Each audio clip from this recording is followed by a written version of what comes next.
تو حضور اقدس صلی اللہ علیہ وسلم نے بھی فرمایا کہ من یعش منکم من بعدی فسیری اختلافا کثیرا، کہ میرے بعد جو زندہ رہے گا وہ اس دین میں بہت سا اختلاف دیکھے گا۔ پہلے ایک زمانہ یہ تھا کہ تین کو ایک کہنے والا ایک فرقہ تھا عیسائیوں کا، جو یہ کہتا تھا باپ خدا، بیٹا خدا، تین اور روح القدس خدا، پھر تینوں مل کر ایک خدا۔ میں نے جو آیت کریمہ پڑھی ہے اس کے اندر اللہ تبارک و تعالی نے فرقہ بازی سے روکا ہے۔ آج کل اکثر لوگ پریشان ہیں کہ دین میں فرقہ بازی کیوں ہوتی ہے۔ یاد رکھیں کہ اس کی فکر صرف ہمیں نہیں ہے، حضور صلی اللہ علیہ وسلم کو بھی تھی، بلکہ اللہ تبارک و تعالی نے بھی کچھ اصول بیان فرمائے قرآن پاک کے اندر، جس سے انسان معلوم کر سکتا ہے کہ اس اختلاف کے اندر صحیح بات کیا ہے، کہاں نہیں۔ خلافت راشدہ کا ذکر فرمایا اور اس کی علامت ایک یہ بیان فرمائی وَلَا يُمَكِّنَنَّ لَهُمْ دِينَهُمُ الَّذِي ارْتَضَىٰ لَهُمْ، کہ خلافت راشدہ کے دور کے اندر اللہ تبارک و تعالی اس دین کو پختگی عطا فرمائیں گے جس کو اللہ پسند کرتے ہیں۔ اور حضور اقدس صلی اللہ علیہ وسلم نے بھی اپنی زندگی کے آخری ایام میں ایک خطبہ دیا بہت مؤثر۔ حضرت ارباز بن ساریہ رضی اللہ تعالیٰ عنہ فرماتے ہیں کہ لوگوں کے آنکھوں سے آنسو بہہ رہے تھے اور عرض کیا کہ حضرت ایسی آپ نصیحتیں کر رہے ہیں جیسا کہ الوداعی نصیحتیں کوئی کرتا ہے، مزید کچھ بیان فرمائیں۔ تو حضور اقدس صلی اللہ علیہ وسلم نے بھی فرمایا کہ من یعش منکم من بعدی فسیری اختلافا کثیرا، کہ میرے بعد جو زندہ رہے گا وہ اس دین میں بہت سا اختلاف دیکھے گا۔ یہ اختلاف کیوں ہوگا؟ اس کی وجہ یہ ہے کہ حضور اقدس صلی اللہ علیہ وسلم کو دین ایک ہی مرتبہ نہیں دیا گیا، بلکہ 23 سالہ دور نبوت میں کچھ احکام پہلے نازل ہوتے، بعد میں جو ہے وہ ختم ہو جاتے۔ تو اس لیے نماز کے اندر بھی تغیر ہوئے، باقی احکامات کے اندر بھی، اور سارے صحابہ کرام حاضر باش نہیں تھے۔ بہت سے صحابہ آتے اور آ کے چلے جاتے، جیسے حضور اقدس صلی اللہ علیہ وسلم کو انہوں نے نماز پڑھتے دیکھا، اپنے علاقے میں جا کے اسی کی تبلیغ کرتے۔ بعد میں اگر وہ حکم منسوخ ہو گیا تو وہ کوئی ٹیلی فون کا زمانہ نہیں تھا، ریڈیو کا زمانہ نہیں تھا کہ حضور اعلان کر دیتے کہ فلاں حکم منسوخ ہو گیا۔ اب ادھر منسوخ ہو گیا ہے لیکن اپنے اپنے علاقے میں اس پر عمل جاری ہے، تو اس سے معلوم یہ ہوا کہ دین میں اختلاف آنے جانے والے صحابہ کی وجہ سے ہوگا۔ اس کا علاج بھی حضور صلی اللہ علیہ وسلم نے بتا دیا کہ اس وقت خلفائے راشدین کے طریقے کو اور اس کی سنت کو لازم پکڑنا، کیونکہ خلفائے راشدین ان صحابہ میں سے نہیں جو آنے جانے والے ہیں، بلکہ یہ حاضر باش صحابہ میں سے ہیں۔ اس لیے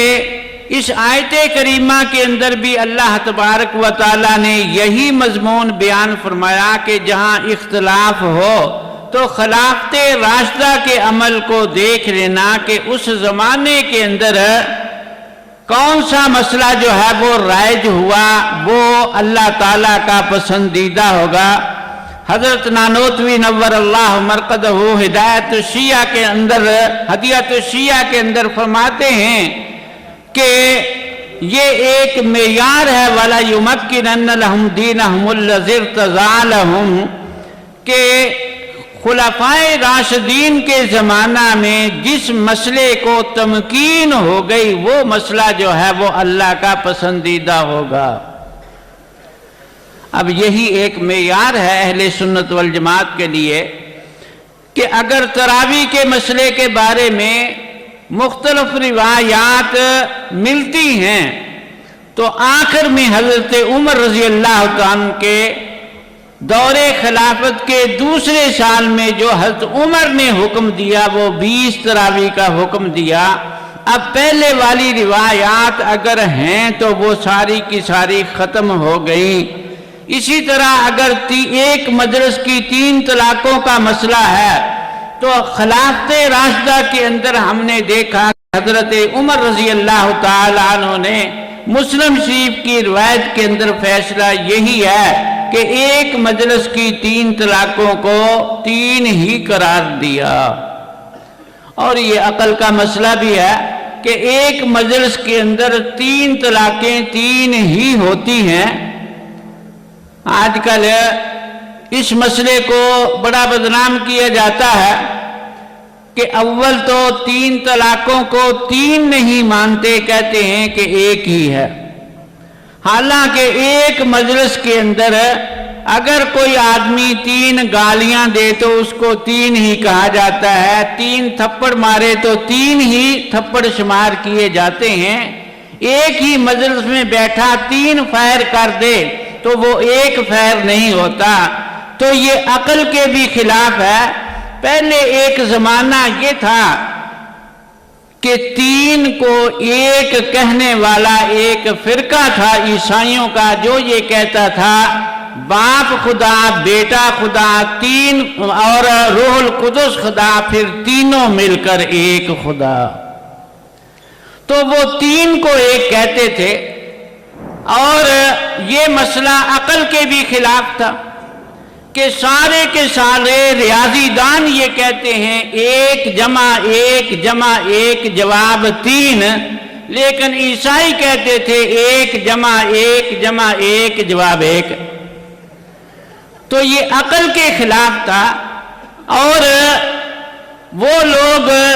اس خلاف عقل مسئلے کے اندر جو ہے وہ کسی کو جواب نہیں دے سکتے تھے۔ لیکن کچھ لوگ ایسے پیدا ہو گئے اسلام کا نام لینے والے کہ انہوں نے کہا کہ ایک مجلس کی 3 وہ ایک ہی ہوتی ہے، بلکہ انہوں نے آگے بڑھ کے 100 کو بھی ایک کہنا شروع کر دیا، 1000 کو بھی ایک کہنا شروع کر دیا کہ اگر کوئی 1000 طلاق دے دے تو وہ بھی ایک ہوگی۔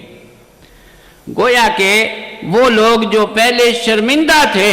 ان کی شرمندگی دور کرنے کے لیے انہوں نے یہ مسئلہ نکال لیا۔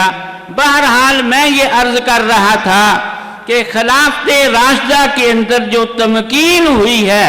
اسی مسئلے کو ہوئی ہے، یہ معیار ہے۔ آج اگر کوئی پریشان ہے، جتنے مسائل بھی ہیں، اگر مسئلہ رفع یدین کا ہے تو حضرت عبداللہ ابن مسعود رضی اللہ عنہ سے روایت ہے، فرماتے ہیں کہ صلیت خلف النبی صلی اللہ علیہ وسلم وابی بکر وعمر فلم یکونوا یرفعون ایدیہم الا عند افتتاح الصلاۃ، کہ میں نے حضرت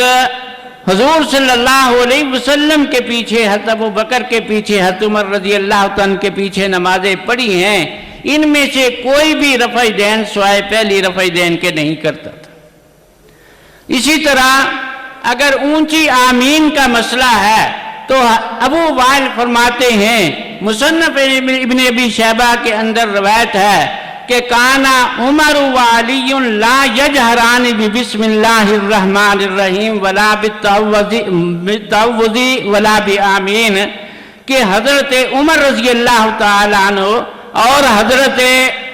علی رضی اللہ تعالیٰ عنہ یہ دونوں خلیفہ راشد ہیں، ان میں یہ دونوں کے دونوں یہ اعوذ باللہ بسم اللہ اور آمین نماز کے اندر آہستہ کہا کرتے تھے۔ اس لیے سیدنا امام اعظم ابو حنیفہ رحمۃ اللہ علیہ وہ اسی اصول کے مطابق جو ہے مسائل کے اندر روایات کے اندر ترجیح دیتے ہیں کہ خلافت راشدہ کے دور کے اندر جس مسئلے کو تمکین ہو گئی وہ اللہ کا پسندیدہ ہے۔ اللہ تعالیٰ مجھے اور آپ کو اور تمام مسلمانوں کو اہل حق اہل سنت والجماعت کے ساتھ وابستہ رہنے کی توفیق عطا فرمائیں۔